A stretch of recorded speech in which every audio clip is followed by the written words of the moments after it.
మన జీవితాల్లో కూడా ఆత్మీయంగా ఎత్తులో ఎగరాలి. నేను భూ సంబంధమైనటువంటి వాటిని నేను పట్టించుకోకూడదు. నేను పై సంబంధమైనటువంటి విషయాలపై నేను మనసు ఉంచాలి.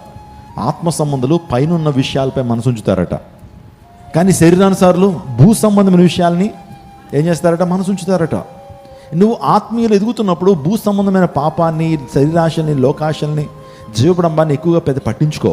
నీ ఆలోచన విధానం అంతా కూడా పైన ఎగరాలనే, పైన ఉండాలనేటువంటి ఆలోచన ఉంటుంది. కానీ సో ఈ భూ సంబంధమైనటువంటి విషయాల్ని ఎక్కువగా నువ్వు పట్టించుకోవు, వాటికి ప్రభావితుడు అవ్వలేవు. ఆత్మీయతలో ఉన్నతమైన స్థానానికి నువ్వు వెళ్తున్నప్పుడు, ఆత్మీయంగా ఉన్నతమైనటువంటి స్థానంలో ఉన్నప్పుడు నీ యొక్క ఆలోచన విధానం మారుతుంది. ఎప్పుడు కూడా ఏం తిందామా, ఏం కట్టుకుందామా, ఏం ధరించుకుందామా అనేటువంటి ఆ చింతలో నువ్వు ఉండవు.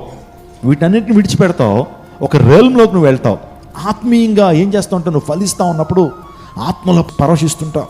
పరిశుద్ధాత్మనందలి ఆనందము, నిజంగా పరిశుద్ధాత్మనందలి ఆ యొక్క కృపావరాలు పొందుకుంటూ ఆత్మఫలం ఫలిస్తూ దేవుని కోసం ఇంకా రగలాలి, దేవుని కోసం ఇంకా మండాలి అనేటువంటి ఆలోచన. నీ ప్రార్థన వేరుగా ఉంటుంది, నీ యొక్క ఆలోచన విధానం వేరుగా ఉంటుంది, దేవునితో నడిచే విధానం వేరుగా ఉంటుంది, నువ్వు దేవునితో సహవాసం చేసేటువంటి తీరు వేరుగా ఉంటుంది.